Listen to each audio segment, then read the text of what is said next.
Hi guys! Welcome back to my channel. And for today's video guys, lumipat na pala ako ng hostel naman. So from hotel, diba, dito sa may Namba, Shinsai Basi area din. Lumipat na ako ng hostel. Nabook ko lang actually kaninang umaga. Binook ko lang siya for 2 nights. 1,300 pesos per night. Pero ang cute ng hostel guys. Tapos may mga libreng towel, malinis. Tapos yung location the best. Like, ayan yung hostel ko dyan sa may Acro Hostel. And pagtawid ko lang is the Dotonbori area. Yung mga Glicosign, yung mga shopping area, yung mga nagbabas, mga street food. So, super ganda ng location. I mean, siguro kung i-book nyo siya like in advance, baka mas mura. Pero yung sa akin kasi like same day. Kanina ko lang siya binook. And 1,300 per night. Pero actually maganda yung hostel. One of my favorite hostels na napagstayan. It's called Acro. A-C-R-O. Acro Hostel. Dito sa may Dotonbori. Ito pala. Acro. Acro Capsule Hotel. Nandun siya sa may 5th floor. And ayan na. Ayan, Dotonbori na yung umiilaw na yan. Yung arko na yan nakasulat dyan. Dotonbori. Super lapit sa Dotonbori, no? So, ito na siya. Acro Capsule Hotel. Ayan, Namba, Dotonbori. So, yun guys, bumili lang ako ng parang katsu na may egg ba to? Hindi ko mabasa. Basta katsu. Katsu na may egg. Then, syempre yung dessert. Bumili ako ng dessert. The vitamins. Cairo Sweat. Let's go. Ay, ito pala yung common area ng hostel. Yan, pwede kayong tumambay tamba dyan, common area. And then may table dito. We can eat. Kain tayo.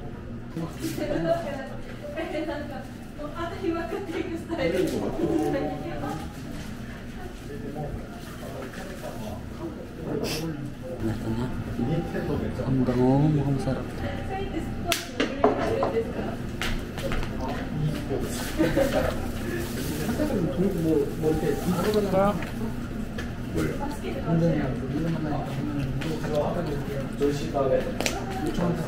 그렇게 뭐 단품 드리고 나가세요? 여기는 불편하게 Ang sarap, nahiya ako mag-init kasi maraming tao. Pero masarap.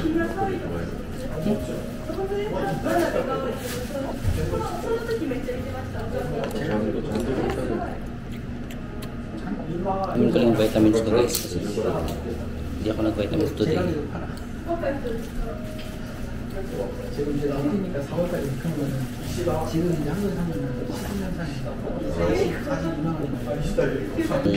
Pag napupunta kayo sa mga convenience store, try nyo vitamin lemon. Yung nag-recommend lang din sa akin. Parang easy way siya para makapag-take ng vitamin C. 100 mg.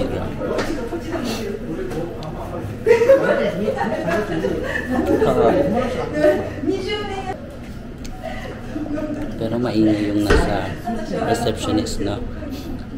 Mas siya yung naririnig sa vlog kaysa sa akin. Vlog mo tayo.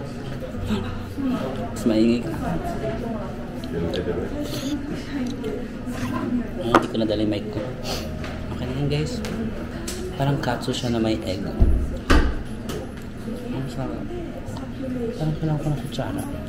Okay,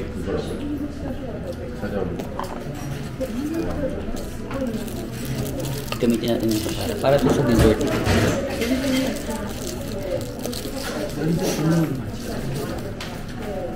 Para sa dessert yung kutsara. Kaso may sabaw kasi itong nabili kong ulam. Kailangan ko ng kutsara. Ang sarap.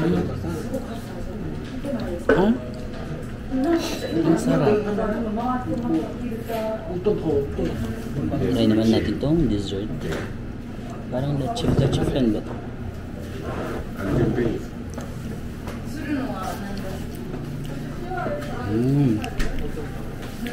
Yan, leche flan niya.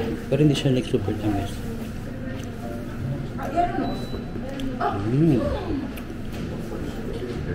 Yung second na layer niya is parang custard and cream. So yung third layer is coffee jelly.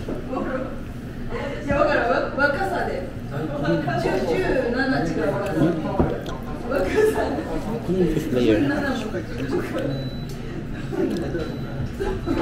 Sarap. Ang daming nangyayari. Parang sarap. Good luck sa ubo natin. Hi guys, so I just met a friend here at the hostel, Yun, from South Korea. Hi Yun. Hi guys, I'm from South Korea. My name is Yun, and I went to Barbin, have a good time in here, Osaka. Thank you, bye. What do you love about living in Korea? Impromptu question. Maybe what do you love or what do you hate? In Korea? Yeah. I love everything in Korea. Me too. Actually, Korea is one of my favorite countries that I visited. Kind people. Okay. And well, I think it's clean also. yeah, clean. And the food is really good. Oh, really? Yeah. You didn't think so? But food is more Better delicious in Japan? Osaka, yeah. Okay, yeah. I think a lot of my friends also told me that. But I think Korean food is also like at par with Japanese food, no? Well, I don't know. Yeah, maybe it's your preference. Alam mo yung Korean na nakilala ko sa hostel, edi hiningi niya yung YouTube channel ko, tapos hiningi niya yung Instagram ko, tapos ngayon yung mga stories ko nilalove niya. Char. Nilalove niya yung mga stories ko. Nag-a-assume tuloy ako, charot. Pero ano daw siya, like cadet, ano siya, cadet? Kasi meron daw siyang classmate na Filipino from Philippine Air Force ba? Philippine Army. Basta gano'n, Philippine Army or Philippine Army yata. Tapos naging kaklase niya sa Korean Army ba o Korean Air Force? Basta parang gano'n. Kaya nakabisita na daw siya ng Philippines once sa Manila kasi may kaklase nga daw siya na Filipino. Pero bakit niya nilalove yung mga stories ko? Baka ganun lang yung mga Koreans, no? Kapag may bago kayong friends, parang friendly sila masyado, nilalove niya yung mga stories, ganun. So gumanti din ako. Hindi lang stories ang nilove ko, nilove ko rin yung mga pictures niya. Kasi meron siyang picture na super hot. I mean, hindi ko masyadong kita yung katawan niya kasi nga naka-jacket siya, di ba? Pero yung mga picture niya sa IG, may pa-abs pala si Kuya, guys. May pa-abs ang mayor niya sa IG. Tapos may picture siya ng mga family niya, ganun. Ang cute ng family nila. Na-stalk ko na, no? Na-stalk ko na yung buhay niya. In-stalk niya rin naman ako, ah. Sabi niya pa nga, parang chinik niya Instagram ko, oh, you've been to a lot of places in Korea. You've been to Sokcho? Ganun. Oh, di ba? Kasi i-stalk niya rin yung YouTube ko. Kasi chinek niya yung mga videos ko. My God, makikita niya yung videos with Opa. Baka magselos. Charot, baka magselos sa rin. Tapos guys, yung si Korean friend pa, tinanong niya ako kung ano daw yung room number ko. Kasi sa hostel namin may parang sa isang floor na to. Anong floor kayo? Sabi niya na kung anong floor daw ako. Magkaiba kami ng floor, guys. Baka may gusto siyang ipahiwatig. Charot. Nag-overthink na, no? Nagtanong lang kung anong floor. Parang iniisip ko na, okay, gusto niya siguro same floor kami. So, sabi ko na 7th floor ako. Sabi niya, oh, 6 daw siya, ganun. Parang medyo na-sad siya kasi different floor kami. Or baka gusto niya mag-usap kami sa room, ganun. Kasi parang conversational naman si kuya mo. Baka gusto niya na ituloy yung usapan namin. Minsan kapag nasa situation ako na parang nandun na sa situation na parang natutulero ako or turete, gano'n. Parang nahihiya ako na isustain yung usapan. Kasi parang kanina, feeling ko gusto pa niya na magkausap kami pero parang nahiyan na ako, so sabi ko na alis na ako kasi maglalakad pa ako dito sa may Dotonbori. Kasi ubos na yung kinakain ko, tapos siya na lang kumakain. Pero kapag wala, ang landi ko, ang lakas ng logo pag walang pag wala pa, ay pag hindi ko kausap yung mismong tao. Pero pag kausap ko na, nahihiya ako. Wait lang. Daan tayo kasi parang medyo sick. Actually sa hostel, marami kasing solo traveler dun. Parang feeling ko maraming gusto ng kakausap. Kasi kanina may afam din na parang ramdam ko na gusto niya makipag-usap. Pero wala nakikipag-usap sa kanya. Pero tingin siya ng tingin ganun. Parang naghanap siya na makakausap. Puro mga Asian. Siya lang yung afam doon. So wala ko makakausap sa kanya. Kasi pag Asian, di ba? Mahiyain. Ito si Korean boy. Nakiupo kasi siya kasi kumakain ako doon mag-isa, tas parang nasakop ko yung isang buong table. Tapos sabi niya na pwede daw ba siyang makiupo. So yun, pagkaupo niya, madali na kami nagkaroon ng conversation nga. Taga saan ka, ganun. Pero kapag walang interaction, mahihain makipag-usap yung mga Asian, no? Tapos nakakaya pa kasi nakita niyo yung in-order ko, di ba? Ang dami kong kinain na yung rice na yung tonkatsu na may rice, tapos may dessert pa ako, may dalawa pa akong vitamins, tapos ang dami kong kinain, di ba? Kasi kuya Korean, yung kinain niya lang is parang tonkatsu lang na walang rice, tapos beer. Ganun lang yung kinain niya. Tapos ako, dami kong ma-identify mo talaga yung healthy eater tsaka sa hindi. Sorry.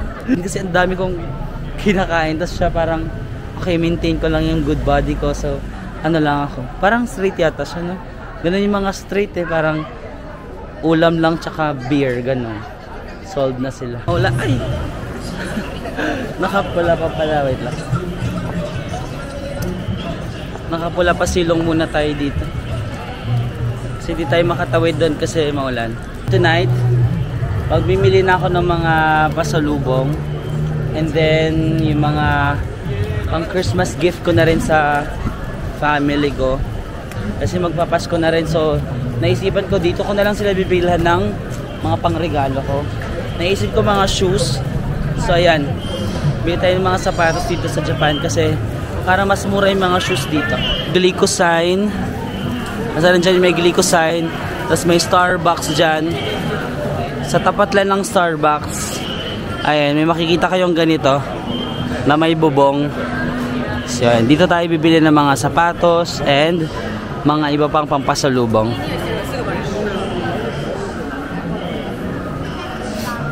Unahin na muna natin yung shopping kasi pansin ko dito sa Japan or dito sa may Dotonbori area, pag mga alas 10, nagko-close na yung mga tindahan. Ang aga nila mag-close, 10 PM. So, 8-11 na, may 2 hours na lang tayo para mag-shopping. So, may nakita na ako dito last time yung ABC Mart.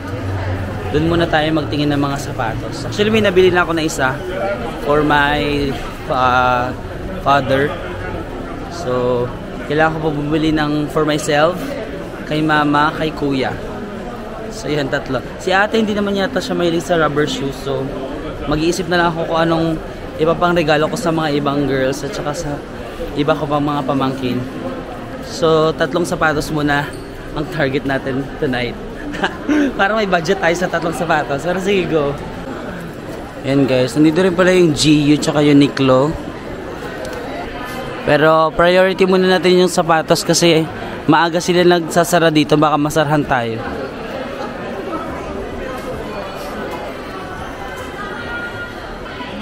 Bibili ako ng mga chocolates pero konti na lang kasi sabi ng mama ko wag na daw ako masyadong bumili ng chocolates. Kasi parang hindi rin mahilig mag-chocolate yung mga tao sa bahay namin. And then kakagaling lang ng yung asawa ng kuya ko from abroad, tapos may mga chocolates pa siyang pinadala last time na hindi pa rin nauubos. Nasa bahay pa rin. So siguro bibili lang ako ng konti para makatikim lang sila ng mga Japan products, pero hindi masyado kasi nga wala namang kumakain. Ito na pala yung ABC Mart guys. Ito yung malaking ABC Mart na nakita ko. So mag-check tayo. Ito women's. Check muna natin kay mama. Kay mama mahilig siya sa colorful. Mahilig mama ko sa colorful kasi for the Zumba. So usually colorful yung hanapin natin for her.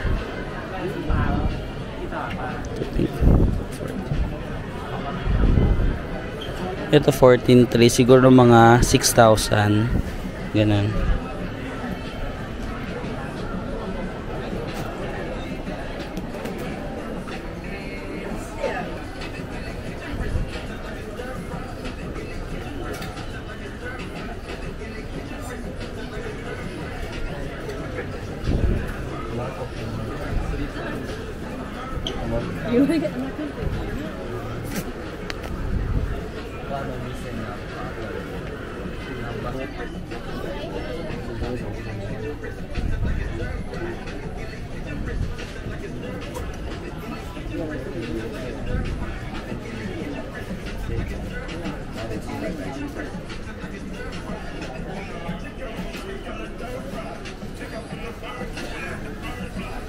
Naka-sale.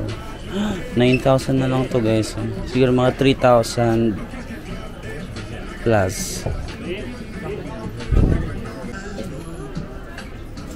Napakamura nito guys. 7,000 na lang.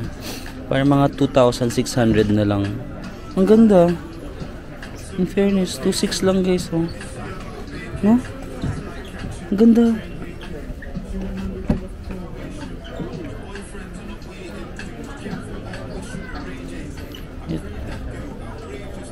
So, 9,600 mga ano to, 3,600 or 3,500 ganun.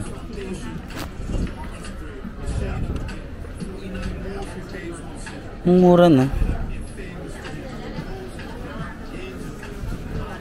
Ito Nike Air 15, so siguro mga ano to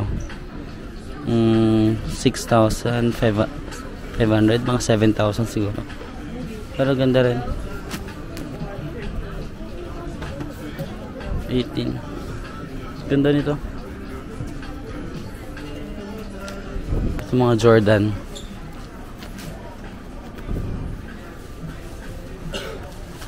$13 lang oh. Kano lang yan? 5,000 plus 6,000 ganun.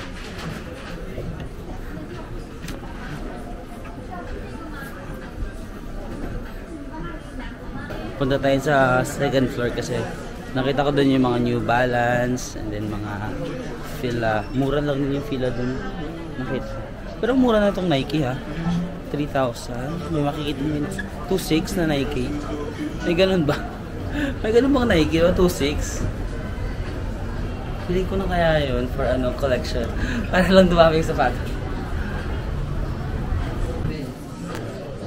Ito naman yung mga New Balance nila guys. Check tayo ng magandang design.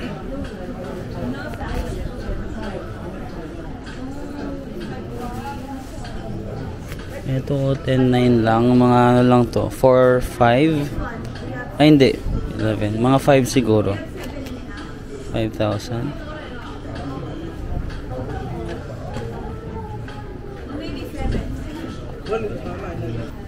Angas. Pero 20k to. Mga 8 or 9,000 to.